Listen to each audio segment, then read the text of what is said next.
Now, I know that Game Week 36 isn't over yet, but next game week, I think, is probably the most important one of the entire season. So here are players to buy and avoid ahead of Game Week 37.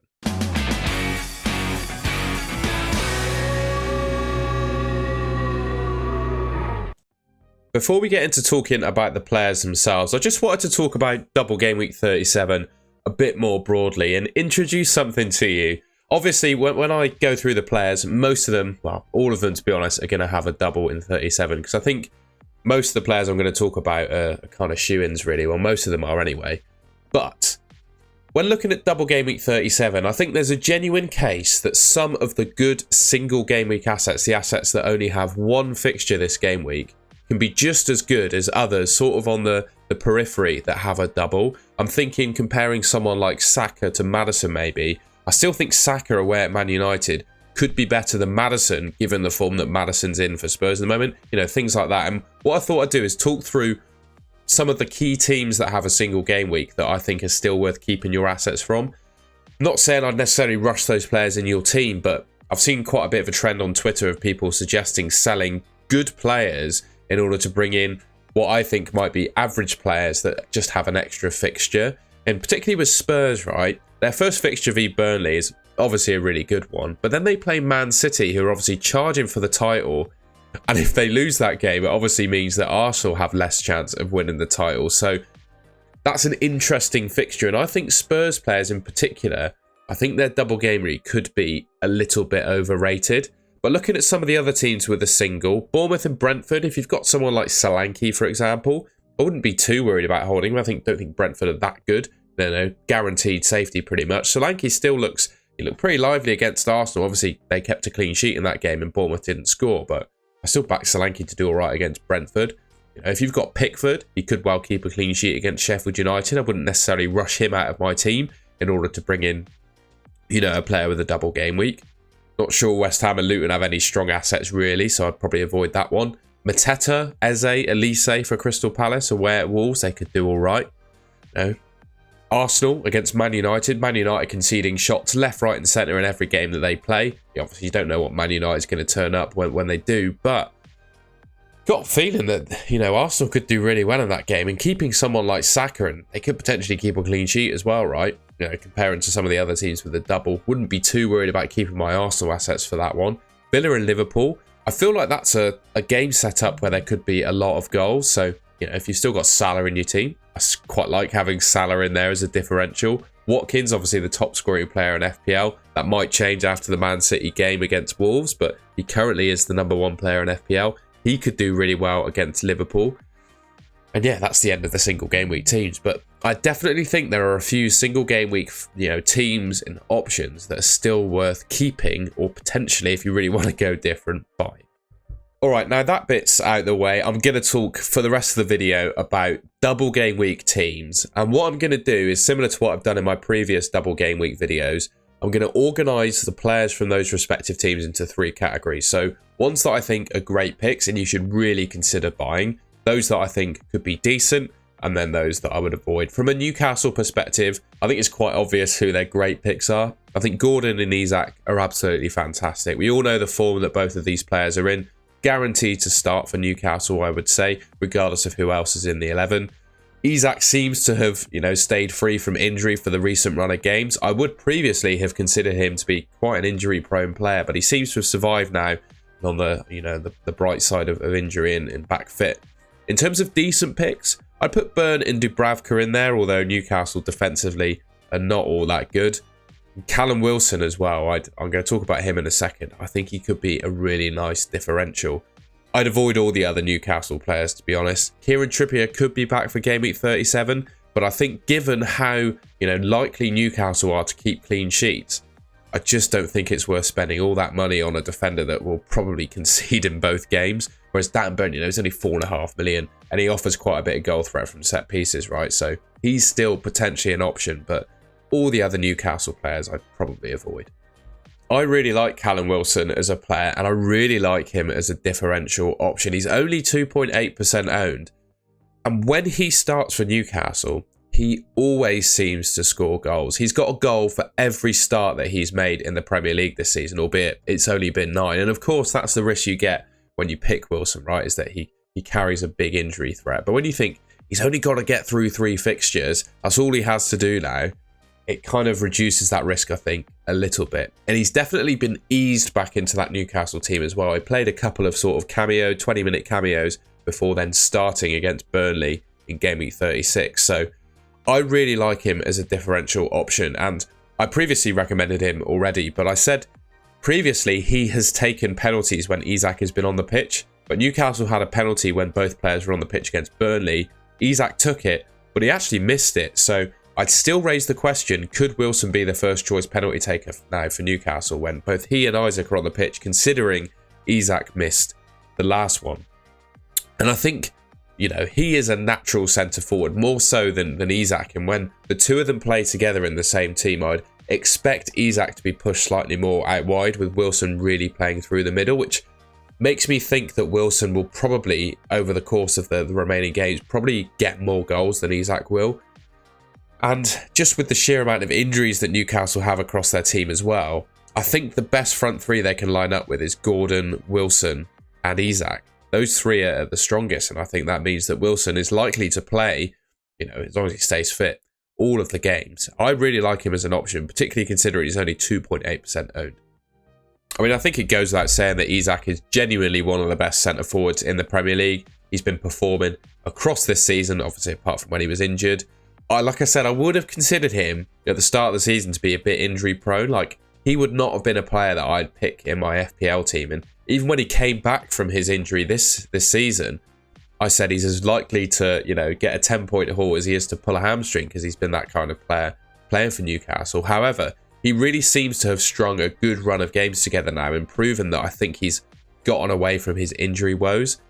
That makes him a great option in my mind. I'd imagine if you're watching this video and are playing FPL, you probably have him already. So I'm not going to spend too long talking about him. 20 goals in 24 starts, 0.93 expected returns per 90. That should be a decimal point rather than a slash.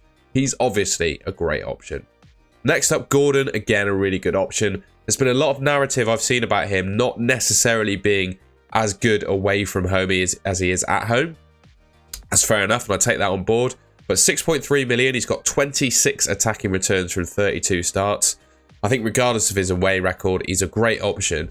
One thing I would do, if you've not done it already, check out his interview with Gary Neville. You'll watch that and you'll think, oh my God, the guy's amazing. I definitely want him in my FPL team. That's how I felt when I watched the interview anyway. So if you still need convincing on Anthony Gordon, watch the interview and you probably won't. All right, next up, we've got Man United. And I'm probably, across the teams that have a double, I'm going to be a bit pessimistic with the players that I think are great picks. I'm not going to oversell players that I don't truly believe in, because I think that's a bit of a charlatan thing to do, to be honest. And I'm not going to create content for the sake of it on this channel. In terms of great picks, I genuinely think the Man United squad only have one in FPL, and that's Bruno Fernandes. He's obviously a doubt for the Game Week 36 fixture, but I think whatever happens for that, he'll be back for 37. And being back for 37, I think he's the best Man United option, definitely. On penalties, free kicks as well. He's definitely their best attacking output player this season. And yeah, I think he's the only great pick. In terms of decent picks, I think there are definitely players other than Bruno Fernandes you could pick. I just don't think they're quite on the same level. Garnacho, he's obviously only 5 million, so he's really good for the price. Although don't think too many FPL players are going to be really struggling for budget. Although if you are, I think Garnacho is a great option. Maguire, yes, Man United not that great defensively, but from an attacking perspective, he's really stepped it up and contributed this season with a fair few goals. Højlund, he's just a young striker, isn't he? He's going to come in and out of form. He's not lit the world up this season, but he did go on a really nice run. Could you catch a nice run with him in Game Week 37? You could well do, so he's definitely a decent pick. Rashford, I mean, he's always there as a decent pick, isn't he? I'm not going to talk too much more about him. Onana, again, Man United not keeping that many clean sheets, but he is making a heck of a lot of saves. And you'd imagine both fixtures in Game Week 37, regardless if Man United keep a clean sheet, he's going to get saves bonus in both games. Brighton up next, and I gotta say, I don't think there's a Brighton player I would absolutely nail my house on to pick in FPL. I don't think there are any great picks. From a decent pick perspective, I think João Pedro's all right. Takes their penalties, got a really good goal scoring record this season. I'm not 100% sure on his minutes. I don't think anyone can guarantee he's going to play both games of the double. Two players you can guarantee will play both games in my mind, Dunk and Pascal Gross. Dunk will play every game for Brighton. Decent from a goal threat perspective from set pieces as well. I just think Brighton concede too many goals. Pascal Gross, he's just not been in and amongst the returns at all recently. He had a really good start to sort of midpoint of the season, but the last sort of, 7 or 8 games, I don't think he's had a single return. So he could be all right, but based on the current record, I don't think you can really go for him. So that's why I'd just call him a decent pick. I don't think great picks, I'd say you should absolutely pick in your team. Decent, sort of on the periphery, and I'd say these three probably on the periphery. Got Spurs up next. Bit pessimistic from me, really, but I think there's only really one decent pick, and that's Heung-min Son. Outside of that, I think they're too poor defensively for me to say you should absolutely pick a Spurs defender, particularly considering one of their fixtures is Man City. I'd pretty much guarantee them to concede in that game. That knocks out really Porro, Vicario and Romero. I have to consider them as options, but I don't think I would say they're great picks. Richarlison, Maddison, Kulusevski and Brennan Johnson, they're going to be competing for the same 3 positions. So, Maddison, he didn't start against Chelsea either, which quite surprised me. I don't think any of them are absolutely nailed on. So for that reason, I can't really call any of them great picks. So in my mind, Son is the only Spurs player I would hang my hat on. Quite honestly, it's a similar story with Chelsea as well. Only one real Chelsea player I would say you could absolutely guarantee to pick in your team, and that's Cole Palmer, who honestly most people have already. Decent picks, Gusto, if he's fit. He's continuing his rehabilitation program according to the club. Will he be fit for game week 37? I don't know. That's why I put the warning sign next to him there. Jackson could be good, although he misses a heck of a lot of chances. I'm pretty sure he has over 15 XG now this season, but only scored 11 of those. He is, in my mind, I think I've seen the greatest XG underperformer in the Premier League this season. So he could well score in game week 37, but I think he's going to cause you a lot of pain with the missed chances he gets. And obviously, for that reason that I think he could well score, he's a decent pick. Petrovic, I don't mind him. Makes a lot of saves. Chelsea, pretty average defensively. They could feasibly keep a clean sheet in 37, but I don't think he's a great pick. Cucurella seems to have nailed down that left-back spot now. But again, with Chelsea just not keeping that many clean sheets, and he's not all that good going forwards. He is a good player, but I don't think he's quite attacking enough to get that many returns. I think I can only class him as a decent pick, and honestly, I would avoid any other Chelsea players. And finally, that leads us on to Man City, who I think are the only team that you can triple up on, and I think be reasonably happy with your triple up. I think the 3 great picks from a Man City perspective, if you can get them, Haaland, Foden, and Kevin De Bruyne. I'm recording this just as a caveat ahead of the Wolves game happening, so if anything happens in the Wolves game that counters over what I say, I apologise. But I think right now, with the information I've got, Haaland, Foden, De Bruyne should be really good options for your team.